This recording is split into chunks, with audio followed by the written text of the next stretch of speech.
స్థానిక ఎమ్మెల్యే ఎన్నికలకి కష్టపడి రాత్రి పగలు పనిచేసిన కార్యకర్తలకి, అలాగే మొత్తం ఏది మన పార్టీ విధానాన్ని, మన పార్టీ విషయాల్ని ప్రతి వ్యక్తికి మన చెప్పి ఆ రకంగా మన గాజువాకలో సిపిఎం పార్టీ ఓ రకంగా అన్ని ఏరియాలోని ప్రతి ఇంటికి కూడా టచ్ చేసి మన క్యాంపెయిన్ చేయడం జరిగింది. Gajuwaka zone Malkapur zone committee తరఫున ముందుగా మీకు అందరికీ పేరు పేరున ధన్యవాదాలు తెలియజేస్తున్నాం. అలాగే ఈరోజు ఈ ఆత్మీయ సమావేశం అంటే మన కౌంటింగ్ సందర్భంగా, అలా ఎన్నికల సందర్భంగా అందరూ మన పార్టీ సభ్యులు, పార్టీ కుటుంబాలు, అలాగే పార్టీ కుటుంబం సంబంధించిన వ్యక్తులు కూడా ఎన్నికల ఏజెంట్లుగా ఉండి మొత్తం మన క్యాంపెయిన్ అంతా కూడా నడిపించడం జరిగింది. అలాగే పార్టీ సభ్యులు, సానుభూతులు మన ఈ సభ ఏర్పాటు చేయాలనుకున్నాం. అలాగే విస్తృతంగా మొత్తం గాజువాకలో మొత్తం అనుకున్నాం, కానీ కాకుండా ముందుగా మనం పార్టీ సభ్యులు, పార్టీ సానుభూతి పరులు, ముఖ్యులు ఒక ఆత్మీయ సమావేశం పెట్టుకుని భవిష్యత్తులో మన ఉద్యమాలు కార్యక్రమం ఎలా చేయాలన్నది కూడా మనం ముందుకు వెళ్ళాలనే ఆలోచనతో ఆ రకంగా ఈ మీటింగ్ ఏర్పాటు చేయబడింది. ఇప్పుడు మన ఉద్దేశించి స్టీల్ ప్లాంట్ యూనియన్ నాయకులు అయోధ్య గారు మాట్లాడుకోవచ్చు. సభాధ్యక్షులు రాంబాబు గారు, వేదిక మీద నుండి మన జిల్లా కార్యదర్శి జగ్గినాయుడు గారు, అలాగే పైడిరాజు గారు, సంతోషం గారు, రామారావు గారు, రాజేంద్ర ప్రసాద్ గారు, మిత్రులారా, సోదర సోదరులారా, ఇది మన తాలూకా పార్టీ సభ్యులు సానుభూతిపర సమావేశంలో అధ్యక్షుల ముందు చెప్పున్నారు. మన జరిగిన ఎన్నికల్లో మనకి ఓట్లు తక్కువ వచ్చాయని చెప్పేసి కొద్దిమంది అడుగుతూ ఉన్నారు. దీనికోసం మనం కంగారు పడాల్సిన అవసరం లేదు. అదే మనుషులు చెప్తా ఉన్నారు, చట్టసభల్లో కమ్యూనిస్టులకి ప్రాతినిధ్యం తగ్గుతూ ఉంది. తగ్గింది కాబట్టి బూర్జువా పార్టీలు వారు దోచిన పద్ధతిలో పనిచేస్తూ ఉన్నారు, సామాన్య ప్రజానికి న్యాయం జరగట్లేదని చెప్పేసి అదే మనుషులు చెప్తా ఉన్నారు. అయితే మన ఎన్నికల్లో మనం కష్టపడలేదా? నెల రోజుల పాటు పనిచేయలేదా? ఎండా కొండ అనకుండా ఇంటింటికి తిరిగి క్యాంపెయిన్ చేసినప్పటికీ మనం అనుకున్న స్థాయిలో ఓట్లు రాలేదు కదని చెప్పేసి కొద్దిమంది కార్యకర్తలు మదన పడతా ఉన్నారు. ఇది కమ్యూనిస్ట్ పార్టీలు కొత్త ఏం కాదు. అందులో సిపిఎం లాంటి పార్టీకి ₹1 ఎవరికి ఇవ్వకుండా, ఒక భోజనం పెట్టకుండా, చివరికి ఒక మజ్జిగ ప్యాకెట్ కూడా ఇవ్వకుండా వచ్చిన కార్యకర్తలు సెలవులు పెట్టుకుని,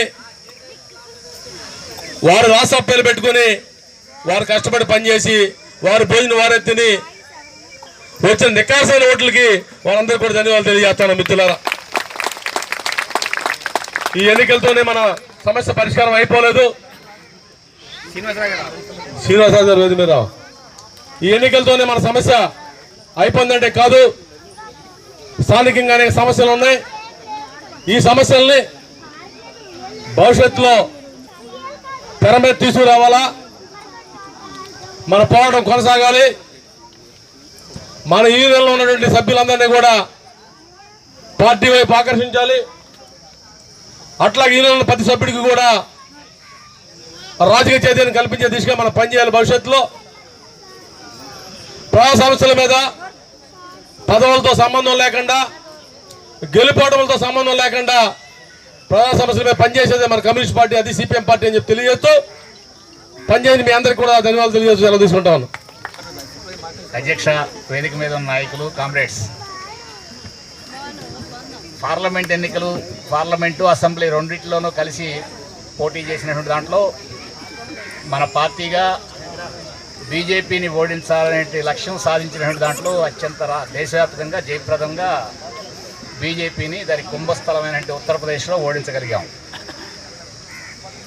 అట్లాగే పోరాటాల్లో బ్రహ్మాండమైనటువంటి పోరాటాలు జనాలు సమీకరించి పోరాడగలిగినటువంటి పార్టీగా కమ్యూనిస్ట్ పార్టీ, రైతాంగం పోరాటం అనేటిది చాలా విరోచితంగా జరిగిన పోరాటంలో ఆ రైతాంగ రిప్రజెంటేటివ్గా రాజస్థాన్ నుంచి మన అమరారావు ఎంపీగా మంచి మెజార్టీతో డబ్బులు ఖర్చు పెట్టకుండా, డబ్బులు ఇవ్వకుండా ఎన్నికల్ని వ్యాపారం కాకుండా కేవలం పార్టీగా కమ్యూనిస్ట్ పార్టీ మేము నిలబడి పోట్లాడతాం, రాబోయే కాలంలో కూడా ప్రజల సమస్యలు మేము పోట్లాడే దాంట్లో ముందు పీటిని ఉంటామని చెప్పేసి అని పోట్లాడి అమరారావు గారు ఆ విధంగా గెలిచినటువంటి పరిస్థితి ఉంది. అందువలన ఈ ఎన్నికల్లో గడిచిన ఒక 5-6 ఎన్నికల నుంచి ఎట్లా వస్తున్నాయి డబ్బులు?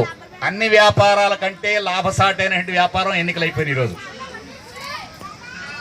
5,600 కోట్లు ఉన్నటువంటి వాడు ఎంపీగా పోటీ చేశాడు, ఎంపీగా గెలిచి ఇప్పుడు మళ్ళీ తిరిగి కేంద్ర మంత్రి స్థానంలోకి వెళ్ళాడు. ఇట్లా డబ్బులు పోసి గెలిచినటువంటి వాళ్ళు ఎంపీలు గాను ఎమ్మెల్యేలు గాను గెలిచిన తర్వాత రేపు పొద్దున ఎవరి ప్రయోజనాలు కాపాడుతారు? వాళ్ళు డబ్బున్న వాళ్ళ ప్రయోజనాలు కాపాడుకునే ఇంటి వాళ్ళు. మనం మున్సిపల్ వర్కర్స్ కానీ, అంగన్వాడీ కానీ, ఆశా కానీ, లేకపోతే మన స్టీల్ ప్లాంట్ రక్షణ కోసం కానీ మనం నిర్వహించినటువంటి పోరాటాల్లో మొత్తం యావత్ కార్మిక వర్గాన్ని కదిలించి పోరాటాల్లో ముందు పీటిన ఉన్నటువంటి వాళ్ళు కమ్యూనిస్ట్ పార్టీ. అందువలన వ్యాపారమయం అయిపోయినటువంటి డబ్బులు పోసి కోట్ల రూపాయల పోసి కుమ్మరించి తద్వారా గెలిచినటువంటి వాళ్ళు ఆ డబ్బులు ఉన్నటువంటి వాళ్ళ ప్రయోజనాలు కాపాడే దానికోసం ఇది అవుతాడు. ఈరోజు చంద్రబాబు నాయుడు గెలిచారు, గెలిపించాలి ఓడించాలనే కసిలు 2 కసిల మధ్య మనం ఎక్కడ కనపడలా. మనకున్నటువంటి సంఘాల వాళ్ళు కూడా వాళ్ళ తప్పు కాదు, వాళ్ళని అనుకోవటం కాదు, వాళ్ళకి రాజకీయ చైతన్యం సిద్ధాంత చైతన్యం కల్పించగలిగితే మన కోట్లేసి ఉండేవాడు. మనం అది కల్పించకపోయేటప్పటికి ఏమవుతుంది? వాళ్ళు మన కోట్లు వేయలేదు, వాళ్ళ బంధువులకో లేకపోతే వాళ్ళ కులాలకో లేకపోతే వీటికి సంబంధించినటువంటి పని అంటే పరిస్థితుంది. రేపటి నుంచి మళ్ళీ మామూలుగా మనం ప్రజల సమస్యల మీద ముందు పీటిని ఉండేది ఎవరంటే కమ్యూనిస్టులు, ప్రజల హక్కుల కోసం పోట్లాడేది ఎవరంటే కమ్యూనిస్టులు.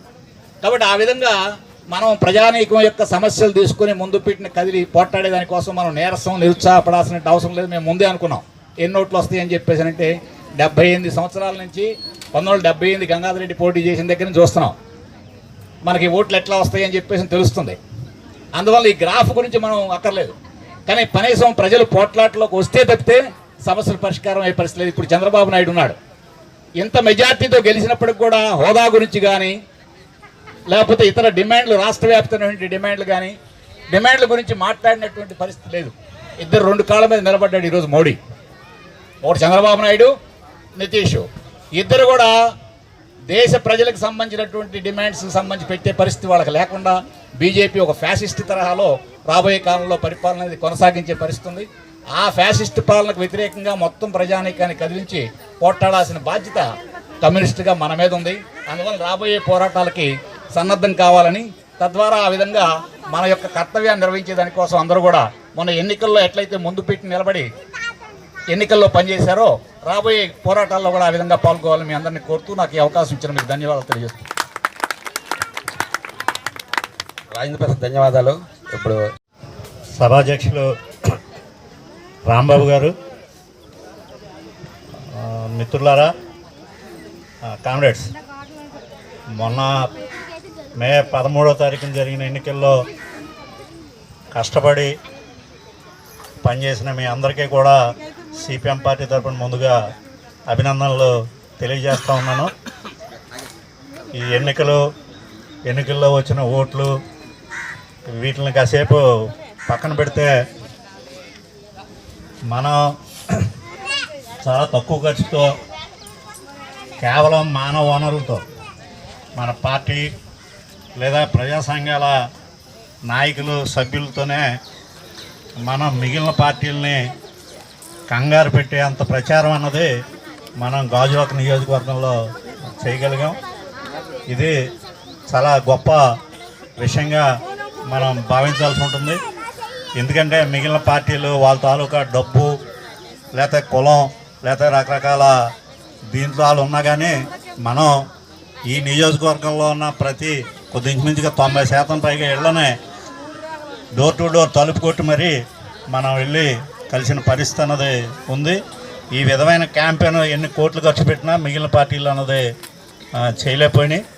ఈ ప్రచారం ద్వారా మన రాజకీయ లక్ష్యం ఏదైతే ఉందో, ఈ దేశంలో ఏదైతే బీజేపీ పాలనకు వ్యతిరేకంగా కానీ బీజేపీ అవలంబిస్తున్న విధానాలకు వ్యతిరేకంగా, అలాగే అప్పటి వరకు రాష్ట్రంలో ఉన్న వైఎస్ఆర్సీపీ ప్రభుత్వం అవలంబిస్తున్న విధానాలని ప్రజల్లోకి బలంగా తీసుకెళ్లడంలో మన ఈ క్యాంపెయిన్ అన్నది బాగా ఉపయోగపడింది. ఈరోజు తెలుగుదేశం గెలిచినా, దాని మిత్రపక్షాలు గెలిచినా కేవలం మన క్యాంపెయిన్ తాలూకా ప్రభావం కూడా వాళ్ళ గెలుపులో ఉందని చెప్పి మనం అర్థం చేసుకోవాల్సిన అవసరం అన్నది ఉంది. అలాగే రెండోది, ప్రధానంగా ఈ ఎన్నికల సందర్భంగా నేను గమనించింది, కాంగ్రెస్ మన పార్టీ రాష్ట్ర కార్యదర్శి వర్గ సభ్యులు కమిటీ లోకనాథం గారిని వేదిక మీదకి రావాల్సింది. ఈ ఎన్నికల్లో జనగా ప్రధాన అంశం స్టీల్ ప్లాంట్ ప్రైవేటీకరణ అంశం. కాబట్టి స్టీల్ ప్లాంట్ ప్రైవేటీకరణ ఈ అంశాన్ని మనం బలంగా ప్రజల్లోకి తీసుకెళ్లడంలో మనం విజయం సాధించాం. కాబట్టి ఈ స్టీల్ ప్లాంట్ ప్రైవేటీకరణ పట్ల బీజేపీ ప్రభుత్వం అనుసరించిన వైఖరికి వ్యతిరేకంగా ఏదైతే ఇండియా బ్లాక్ కూటమి ఏదైతే ఉందో ఆ కూటమిలో పార్లమెంటుకి పోటీ చేసిన ఎవరైతే కాంగ్రెస్ అభ్యర్థి ఉన్నారో కాంగ్రెస్ అభ్యర్థికి మంచి ఓటింగ్ అన్నది ఈ నియోజకవర్గంలో వచ్చిందంటే మనం చేసిన క్యాంపెయిన్ తాలూకా ఫలితం. అలాగే ఏదైతే రాష్ట్రంలో ఉన్న వైఎస్ఆర్సీపీ ప్రభుత్వం ఆల్రెడీ స్టీల్ ప్లాంట్కి ఇప్పటికే ఈ విజయనగరం జిల్లాలో ఉన్న మైన్స్ ఏతున్నాయో ఆ మైన్స్ని కూడా కనీసం రెన్యువల్ చేసిన పరిస్థితి లేదు. ఆ విధంగా స్టీల్ ప్లాంట్ మరింత నష్టాల్లోకి వెళ్ళడానికి ఇక్కడున్న వైఎస్ఆర్సీపీ ప్రభుత్వం అన్నది పూనుకుంది. కాబట్టి ఆ పార్టీ కూడా గట్టి గుణపాఠం ఈ మన నియోజకవర్గంలో ప్రజలు చెప్పారంటే అది మన తాలూకా క్యాంపెయిను. ప్రజలు మనం చెప్పిన విషయాల్ని విశ్వసించారు కాబట్టి ఈరోజు ఆ విధమైన ఫలితాలు అనేవి వచ్చినాయి అన్నది చెప్పి మనం అర్థం చేసుకోవాలి. రెండోది, ఇక మన పని మన క్యాంపెయిన్కి సంబంధించి మేము స్టీల్ జోన్గా మొన్న మా పార్టీ సమీక్షలో కూడా మేము చెప్పుకున్నాం. ఈ గాజువాక జోన్లో ఈ విధమైన క్యాంపెయిన్ ఎంత గట్టిగా మనం చేయగలిగామంటే దానికి కారణం మన జిల్లాలో ఉన్న మిగిలిన ఏదైతే జోన్లు ఉన్నాయో జోన్ నుంచి వచ్చిన కామ్రేడ్స్, ప్రత్యేకంగా మల్కాపురం జోన్ కామ్రేడ్స్ని ఈ సందర్భంగా మరొక మారు మిమ్మల్ని అందరినీ కూడా అభినందిస్తూ ఉన్నాను. మా జోన్లో ఈ మాత్రం క్యాంపెయిన్ మేము చేయగలిగామంటే మీరు ఇచ్చిన స్ఫూర్తి, మీరు చేసిన క్యాంపెయిన్ చూసిన తర్వాత భవిష్యత్తులో మీ దగ్గర నుంచి మేము అనేకం నేర్చుకోవాల్సిన అవసరం ఉందన్నది మేము ఆల్రెడీ గుర్తించడం జరిగింది. ప్రధానంగా హెచ్పిసిఎల్లో కాంట్రాక్ట్ వర్కర్స్ కానీ లేదంటే మహిళలు జగ్గినాయుడు గారితో పాటు మేమే నడవటానికి నానా ఇబ్బందులు పడేవాళ్ళం. రోజుకి 5 కిలోమీటర్ల నుంచి 7 కిలోమీటర్లు రోజు 3 గంటలు 4 గంటల పాటు కంటిన్యూగా ఎక్కడ అలుపు లేకుండా వాళ్ళు పాదయాత్రలు చేయడం ద్వారా మొత్తం క్యాంపెయిన్లో అన్నది వాళ్ళందరూ కూడా పాల్గొనడం జరిగింది. ఇది మంచి స్ఫూర్తినిచ్చే అంశం. కాబట్టి మీరు ఇచ్చిన ఈ స్ఫూర్తిని, మీ తాలూకా అనుభవాలని మేము తీసుకుని భవిష్యత్తులో ఈ నియోజకవర్గంలో కానీ స్టీల్ జోన్లో కానీ ఇక్కడున్న కామ్రేడ్స్ని ఆ విధంగా చైతన్యం చేసి ముందుకెళ్ళటం అన్నది భవిష్యత్ కర్తవ్యంగా పెట్టుకోవాల్సిన అవసరం అన్నది మాకు ఉందని చెప్పి మీ అందరికీ కూడా నేను తెలియజేస్తూ ఉన్నాను. ఏదైనా మనం మళ్ళా భవిష్యత్తు కర్తవ్యానికి నడుం బిగించి మనం ముందుకు వెళ్ళాల్సిన అవసరం అన్నది ఉంది. దానికి మీరు అందరూ కూడా ముందుకు రావాలని చెప్పి మీ అందరికి విజ్ఞప్తి చేస్తూ మరోమారు మీ అందరికీ అభినందనలు తెలియజేస్తూ సెలవు తీసుకుంటాం. నేను నాయకులు ఎన్ రామారావు గారిని మాట్లాడాల్సిన కోరుతున్నాను. సభాధ్యక్షులు రాంబాబు గారు, వేదిక మీద ఉన్నటువంటి సిపిఎం పార్టీ నాయకులు, సిఐటి నాయకులు, అలాగే ఆత్మీయ సభకు ఇచ్చేసినటువంటి కామ్రేడ్స్ 50 మందికి కూడా ముందుగా నా నమస్కారాలు. పరిస్థితులు అనుకూలంగా లేవు, ఎన్నికల్లో కూడా అనుకూలంగా లేవు, ఇప్పుడు వాతావరణం కూడా అనుకూలంగా లేదు. కాబట్టి ఎక్కువసేపు మాట్లాడడం అంత మంచిది కూడా కాదు. సరే, మనం అంతా కూడా కాస్త డేరా పడుతున్నటువంటి పరిస్థితి అనేది చూస్తూ ఉన్నాను. డేరా పడాల్సినటువంటి అవసరం లేదు. ఎందుకంటే కోట్లు ఖర్చు పెట్టినా సరే మన యొక్క దాటికి తట్టుకోలేని పరిస్థితికి ఆ 2 పార్టీలకి కూడా మనం చూపించడం అనేది జరిగింది. దానికి కారణం ఈ మానవ వనరులు అని చెప్పి నేను చెప్పదలుచుకున్నాను. ఎందువల్లంటే ఇందాకే మన వాళ్ళు చెప్పారు, అన్ని డివిజన్ల నుండి కూడా వచ్చి ఈ నియోజకవర్గంలో కష్టపడి పనిచేసి డి అంటే డి అని చెప్పి బూర్జువా పార్టీలతో సమానంగా మనం కూడా ప్రచారం అనేది చేసాం. అయితే సమానం కాదు, అంతకంటే ఎక్కువ కూడా మనం ప్రచారం చేసాం. అంటే బూర్జువా పార్టీలాగా డబ్బులు పంచలేదు కానీ, బూర్జువా పార్టీలాగా మందు ఇవ్వలేదు కానీ, బూర్జువా పార్టీలాగా బిర్యానీలు ఇవ్వలేదు కానీ, మనం వాళ్ళకి ధీటుగా మిగతా కార్యక్రమాలన్నీ కూడా చేయడం అనేది జరిగింది. అయినా ఎందుకు 4,000 వచ్చాయని చెప్పి మీరు మదన పడతా ఉన్నారు. మదన పడాల్సిన అవసరం లేదు. రాజేంద్ర గారు చెప్పినట్లు 78 నుండి కూడా మనం చూస్తూ ఉన్నాం. మనకి ఎక్కడ లోపం ఉందనేది ఇప్పుడు మనం ప్రశ్నించుకొని దాన్ని ముందుకు తీసుకెళ్ళడమే మన ముందున్నటువంటి కర్తవ్యం. ఎందువల్లంటే ఇప్పుడున్నటువంటి పరిస్థితుల్లో మనం మన కార్మిక సంఘాల్లో రాజకీయ చైతన్యం కల్పించకుండా మన కార్మిక సంఘాల్లో వచ్చినటువంటి కార్యకర్తలకి వాళ్ళని ఏదైతే పార్టీ వైపు తిప్పుకోకుండా మల్నాడు పార్టీలు గెలవడం అనేది అంత ఆషామాషి కాదు. కాబట్టి అది ఆ ఓరియంటేషన్తో మనం పనిచేస్తే మనం తప్పకుండా గెలవడానికి అవకాశం ఉంటుంది. కానీ ఒక విషయంలో మాత్రం మనం నెగ్గాం.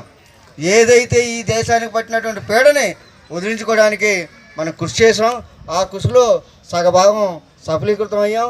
సగభాగం కాదు, ఈరోజు ఒళ్ళు ఉంచుకొని పనిచేసే వ్యవహారం అనేది మోడీకి తీసుకురావడంలో మన పార్టీ ముందు పీటి నుండి పోరాడిందని చెప్పి కూడా సభాముఖంగా మనం చేస్తూ ఉన్నాం. కాబట్టి మనం చేసినటువంటి ఈ కర్తవ్యం సఫలీకృతం అయ్యాం. కానీ రెండో కర్తవ్యంలో విఫలమైనా డెఫినెట్గా మనం సఫలీకృతం అవుతాం. కాబట్టి మనం ఏం డీలా పడాల్సినటువంటి అవసరం లేదు. ఇదే ఉత్సాహంతో మన యొక్క కార్యక్రమాలని, మన పోరాటాలని, కార్మిక వర్గ పోరాటాలని, అన్ని పోరాటాలని కూడా ముందుకు తీసుకెళ్లేదానికి కృషి చేయాల్సిందిగా విజ్ఞప్తి చేస్తూ నేను సెలవు తీసుకుంటాను. Thank you. మహిళా సంఘ నాయకురాలు కె సంతోషం గారిని మాట్లాడుతూ కోరుతున్నాను. వేదిక మీద ఉన్న పెద్దలకి, హాజరైన మీ అందరికీ నమస్కారాలు తెలియజేసుకుంటా ఉన్నా.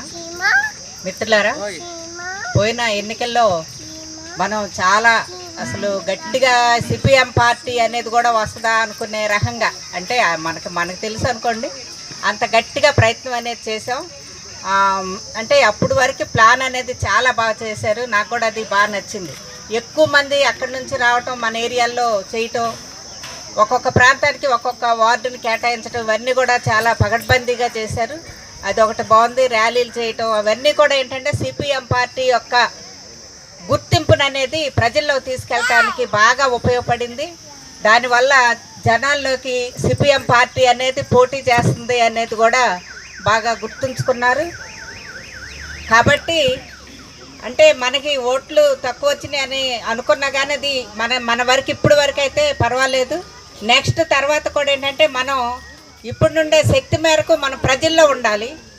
ప్రజల్లో ఉంటే ఖచ్చితంగా మన ప్రజలు ఆదరిస్తారు. మనం ఎప్పుడు ఎన్నికలు దగ్గర పడ్డ తర్వాత మనం ఎప్పుడు కూడా అదే చేస్తూ ఉంటాం. ఎన్నికలు దగ్గర పడ్డ తర్వాత ప్రజల్లోకి వెళ్తాం. కార్యకర్తల ముందు చూసుకుంటాం కానీ కార్యకర్తలను చూసుకుంటూ ప్రజల్లోకి మాత్రం ముందే వెళ్ళాలి.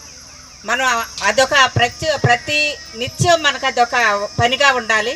ఆ రకంగా ప్రజల్ని అంటి పెట్టుకొని మనం ఉంటే ఖచ్చితంగా మనకి సానుభూతి అనేది వస్తుంది. అట్లాగే పట్టుదలగా వెయ్యాలి అనేది కూడా ఒక రకమైనటువంటి అభిప్రాయం కలుగుతుంది. ఈరోజు డబ్బులను చూసి డబ్బులు విపరీతంగా పంచడం వల్ల వాళ్ళు ఓట్లు వేయలేదని అనుకునే కన్నా కూడా మన లోపాలను కూడా మనం కరెక్ట్గా చేసుకోవాలి. మన లోపం లేకుండా చేసుకుంటే ఖచ్చితంగా మనం కనీసం గెలవటం కన్నా మనకి ఎక్కువ ఓటులు తెచ్చుకోవడానికి అవకాశం ఉంటుందని చెప్పేసి నేను తెలియజేస్తూ, ఈ అవకాశం ఇచ్చిన అధ్యక్షులకి మీ అందరికీ ధన్యవాదాలు తెలియజేస్తూ ముగిస్తున్నాను.